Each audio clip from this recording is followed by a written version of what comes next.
Hi everybody, it's March of 2020. I'm sitting inside of my 1987 Volkswagen LT-40. If you saw some of the previous videos that Terry did, you know that we've converted this thing. We've taken out the 6-cylinder 5-speed manual, and we have put in the entire drivetrain, or the engine and tranny, out of a 2004 Chevy 1-ton van.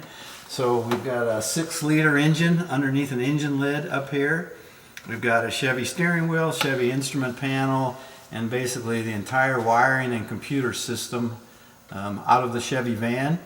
So that was kind of phase one, and you can see we got some bucket seats.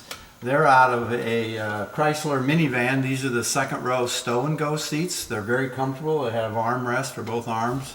We've got two more that sit right here that we've taken out for the time being. So for the most part, we've completed the mechanical conversion of this vehicle. We've got new tires on it. We decided to stay with the 16-inch split rims. We had 19.5 rims built. They were too heavy. We couldn't get the car to steer correctly, so we're back to the 16-inch rims. We got brand new tires, rebuilt the entire front end, all tie rods and stuff like that. We ran into one major mechanical issue, which is typical in a conversion like this. For some reason, we couldn't get the torque converter lockup to work at highway speeds. It would work in town, but it wouldn't work at highway. So after a lot of machinations, we finally ended up electronically throwing a switch on it so we can manually control the torque converter lockup. Actually, that's going to turn out to be a great deal. That'll work fine. So anyhow, we're done with the mechanical part. It runs good. I like the way it drives, steers good. So now we're going to start the camper phase of it. And as you can see, Terry Wolf basically gutted the inside of this fire truck. It had all kinds of aluminum seats. This is one of the bench seats left over from the fire truck days. It had another one right here. It had all kinds of shelves back here where they had all their fire putting out equipment, which was basically picks and axes and shovels and that kind of thing.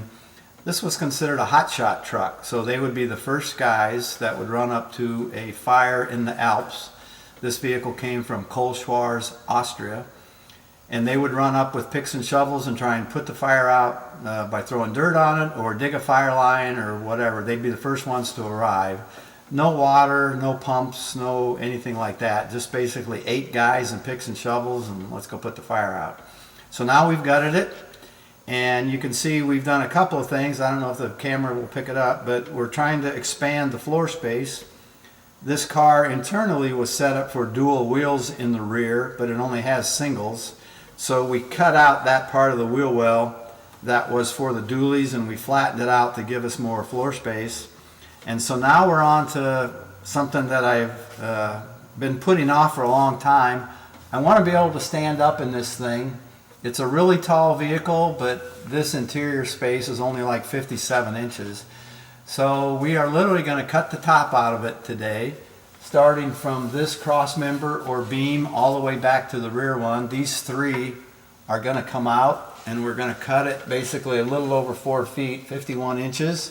We're going to cut out 51 inches and 9 feet of this top, and you'll see what we're going to do to it. But basically we're going to make it so it's going to be 6 feet on the inside, so at least I can stand up in it and be a lot more comfortable to be using as a camper if we can stand up in it. Now, the goal is to leave this middle space as passenger space. This will end up being a bench seat, couch / bed.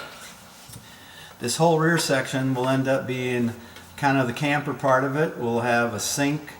We'll actually have a full shower. We'll have a bathroom.